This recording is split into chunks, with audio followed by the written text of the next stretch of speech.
I am Dr. Sheika Square. Thank you so much for joining. Last time we talked about or spoke about how to really plan your for the next year.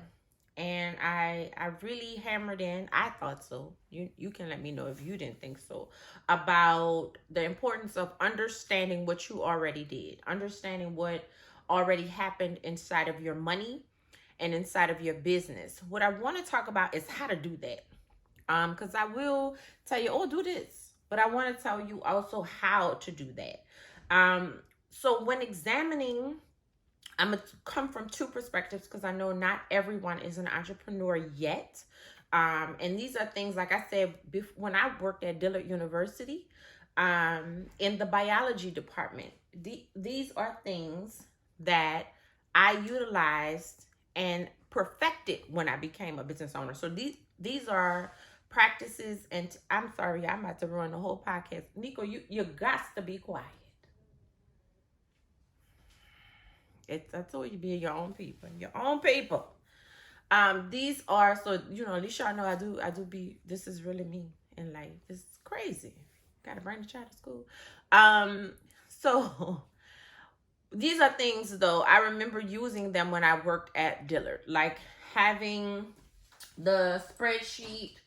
Well, I never really was a spreadsheet type of chick as far as tracking my money, and I could, but I like to write it down. So I spoke about the sheet on page 53. This is something I actually designed when I still had a job. This is something that I used when I had a job. So I created it when I had a job. So if you learn how, like that, the saying, learn how to handle your money when it's not the big money yet. Learn how to handle your money at every level. So when your money is the small money, learn how to handle it then. Learn how to manage it then. When it's the big money, you already have certain practices that you use. So when I had a job, I used to write down, this is how much I made. This is where I need to put some of this money. This is where I'm going to invest. This is where. So that is what I mean by analyzing your business and analyzing your money. I'll take the money first. I will take the money first. So sit down and look at your year. So normally we look at each paycheck. We should be by now looking at each check, or at the very least, I do it once a month. Now, I used to do every check that came in. Now I look at all of the money, and I plan out the money accordingly for the month, and I kind of examine I look at my investments though every day. I look at money that's making me money every day. I look at my analytics, probably not as often as I should, but I look at my investments every morning when the stock market opens. I'm not talking about that. If you have questions about that, we can talk about that another time. But once a month, I look at, okay, this is what I need to pay. This is what, I have coming in. Now I don't have to, I guess I should share. Now I don't examine as much. Okay, this is what came in. This is where I have to allocate it, because the money is flowing very differently than it did before. I do make sure that my money is coming in as it's supposed to. I do check, okay, I was supposed to get a deposit this day, I check this day. This is where I want to put it. I do that on a regular basis. This is natural. That's like breathing for me. And what I mean by that is, if somebody's supposed to pay me, I give you a day or two, but I check for my coin. And then when I get my coin, I move it to the proper account within a couple of days. And so, understanding that. But as far as managing my money, what I used to do when I worked at Dillard's, so not Dillard's, but Dillard, is, okay, let's say I like to do round numbers. I'm not going to tell you how much I made. I could. I did take a pay cut when I worked at Dillard, but it was well worth it. So let's say I made $2,000 a month. I would put my $2,000 at the head of my sheet. You can do this on a spreadsheet. I personally like to do it by hand. I always stress doing it by hand. It's like writing what you want. It's like creating and designing your life. Your hand is moving, your mind is moving. It's very different than being computerized. You can research this. There's something about the maneuvering of the hand as it connects to the mind, which helps you manifest. But don't take my word for it. And so $2,000, I need to pay my rent, I need to buy gas, insurance, like utilities. Clearly that money would go pretty quickly, especially if you are a family. And I would write out each thing, but I always, before so pay yourself. I think we've confused that. Pay yourself, to me, doesn't necessarily mean go out and buy a bag or go out and have, I used to think that it meant go out and buy something, pay yourself. What I believe now, pay yourself first, is when you're going through this list of where your money is going to go for that month, there needs to always be a part that says invest, save, move, because that's paying yourself. If you move it, like if you're saving to start your business, if you're the list, it just gets very disrespectful sometimes. If you're saving to start a business, which I've been there. If you're saving to buy a house, if you're putting money in investments, if you're investing in your kids' future, there should be a spot for that, even if it's $25 a month. That's what paying yourself first, like literally paying yourself in a place that will make you money and set up your financial future. And then I also believe that you should have your money that you live it up with. You might not be live it up yet, but at least some money for you to go buy yourself a snowball. Like you should treat yourself to something. It doesn't always have to be big. It could be, I'm gonna go sit at Starbucks today, read my book. I'm gonna go buy a new book and a tea or a coffee. I think that's important too.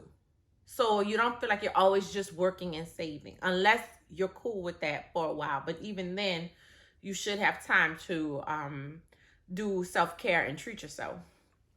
So when I say look at your expenses for the year, that's monthly. When I say look at your expenses for the year, what I mean by that is look at all the money you make. A lot of people don't know how much money they make.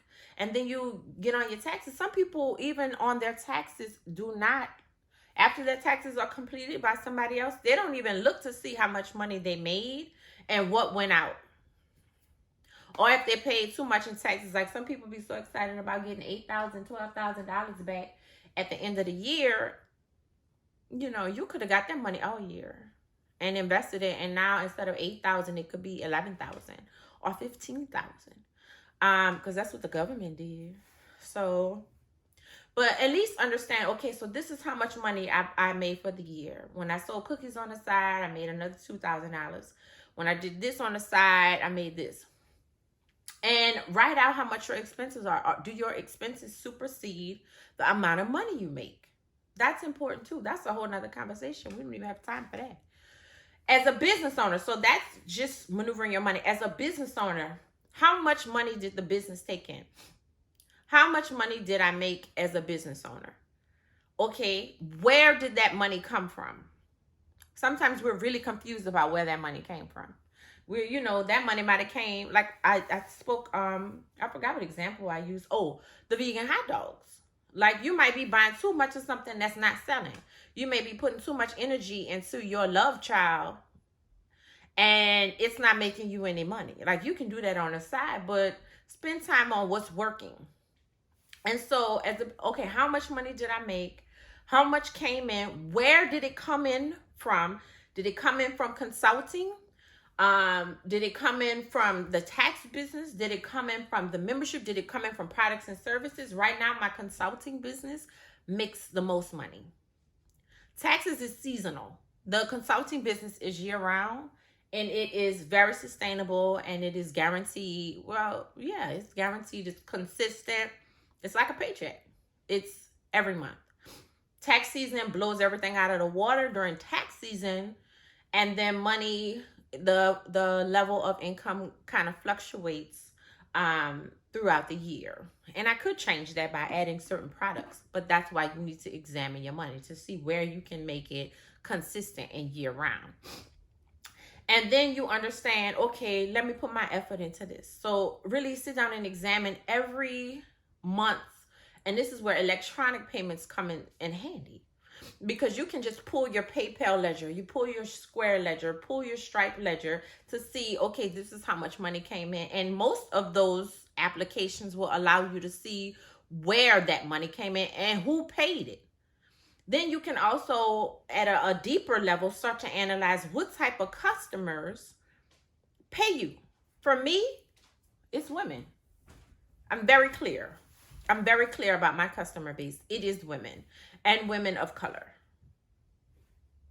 How would I know that? Because I examine my analytics. I examine who follows me on social media, who engages the most, who spends the most, who comments the most, who asks me to do events the most, and they look very similar.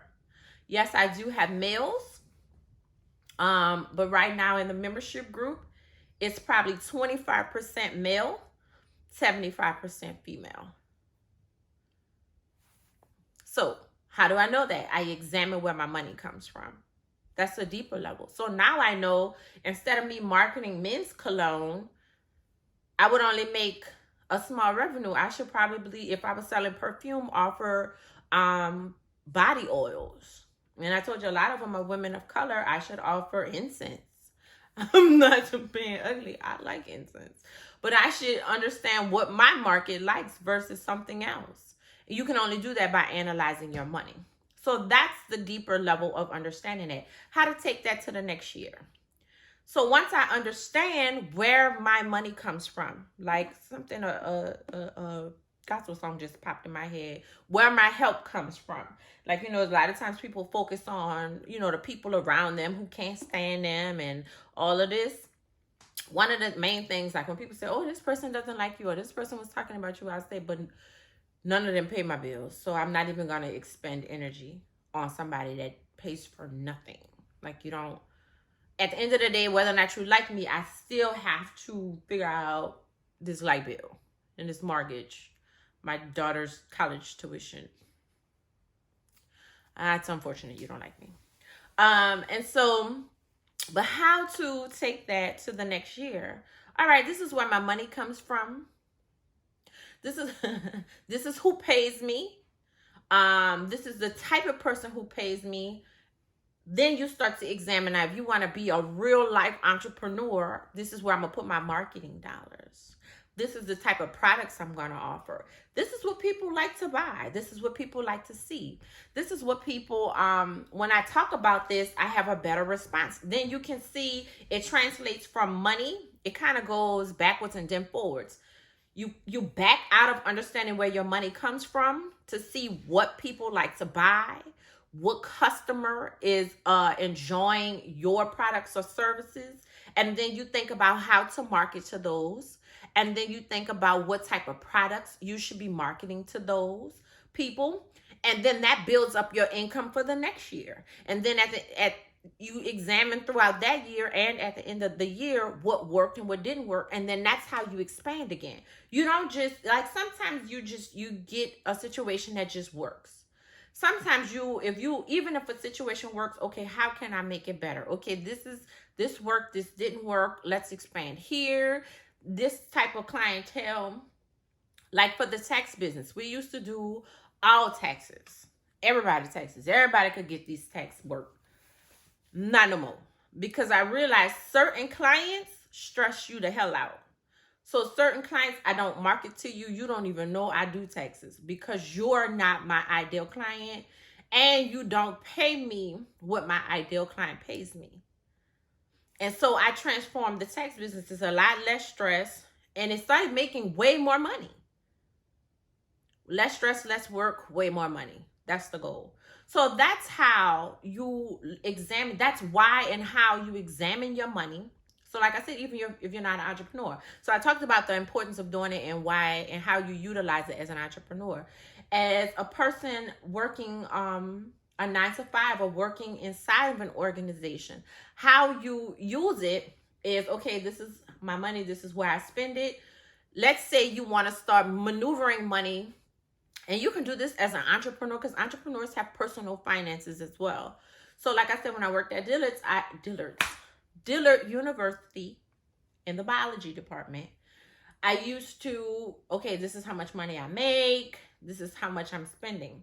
But let's say I need to make more money or utilize more money. As an entrepreneur, I would just make more money. Then as a job, I might have to get a side hustle.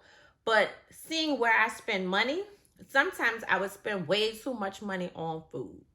I just, sometimes, the snacks and the going out and stuff like that. So seeing that, I would say, okay, I want to start putting an extra $100 towards this, or I want to have $1,000 by the end of the year for this. I would then move money from spending it here to there in order to have the $1,000 that I wanted at the end of the year. It's simple. A lot of people don't like budgeting and cutting expenses. I think it's still one of the most important things to learn, because even as an entrepreneur, when I have payroll in the tax business, I understand, okay, and when you have payroll and you have business expenses, you can keep pulling money out of your personal finances. That's not the goal. That's kind of stupid. Like it shouldn't be where you're still pulling money out your personal finances because you're not balancing the business finances correctly. So what I would do is, okay, we start at the beginning of the year with 20,000 or 30,000 already in the bank account. Let's say that was what we started the year with. And I know that the taxes won't start hitting refunds until February, sometimes March, but I have to do payroll from December to March with or without the government releasing refunds. If I didn't budget my money and have the money that I needed, how would I make payroll? If I don't make payroll, how can I have help? If I don't have help, how can I run my business? So then in March, now when all the money starts hitting, I get all of my money back. And then now I get to be elevated. I'm going to say that again because I think I did it very choppy. Even inside of your business, it's going to be important to budget. And what I mean by that is, like I said, in the tax business, refunds don't hit immediately, but you have to start funding payroll immediately to start helping people with taxes immediately. So you need to start with a certain amount of money. Only way you can start with a certain amount of money is if you handled your money from the previous year correctly. You knew that, okay, I need to have this amount of money. I want to make sure that I have this amount of money in the account to start the year each year. I know I need 20,000 for payroll to bring me through to March, or 30,000 for payroll and 10,000 for rent and 5,000 for software. How do I know that? Because I analyze my money. How do I know to have that much? Because I analyzed my money. And I didn't wait until tax season started to analyze my money. I analyzed it as we went through to understand this is where I'm spending money before I even start making a ton of money in the tax business each season. So I don't need to start from zero, because then I'm going to be scraping and struggling and stressed out. I need to start from 30,000, 50,000, at least. The goal, 500,000, a million. I need to be able to fund everything to get to the point where next time I have 50,000 in account, 100,000, because you still have to pay yourself. You still have to pay things. The only way I know that I need those things and how much is because I was analyzing my money. I had a budget. Like, even at a big level, you have an accountant's budget. Like, the word budget scares people, but you do need to know where your money comes from, where it goes, how you spend it, what you spend it on, how much money you're making. You need to understand that whether you are working a job or building a business. The only businesses that can survive are those that understand where the money comes from, how they're spending it, and are not flushing it down the toilet every year. You can't. Because then how can you get ahead? You have to be able to invest. So that is the importance of, or some of the importance of, why you should understand your money. And then understanding it to break it down to a level to understand how to make more of it and where you need it. And that's just understanding where I needed to make payroll. And so a lot of those principles, like I said, I talk about in money management and entrepreneurs. And this is one of the resources that'll be offered in the Christmas bundle. You can get it now though. I might even credit you if you get it now, if you want it, because I want you to start working now so that you can have a better year. So if you get it now, and then the Christmas sale, when I really drop everything that's in there, and where you're like, oh, I want to get this, I'll give you a little credit back. You know, you could just be like, look, I got receipts, and you said on live that you was gonna give me a credit back for purchasing money management and entrepreneurs prior to this sale. All right, fine. I give you a little coin back. So make sure you're understanding how to manage your money, why you should manage your money, and the importance of how to maneuver it, because that's the only way to build riches. And I said riches first because you got to learn how to be cash rich before you ever get wealthy. You have to learn how to maneuver your money before you ever get wealthy. So that's what I wanted to talk about this morning.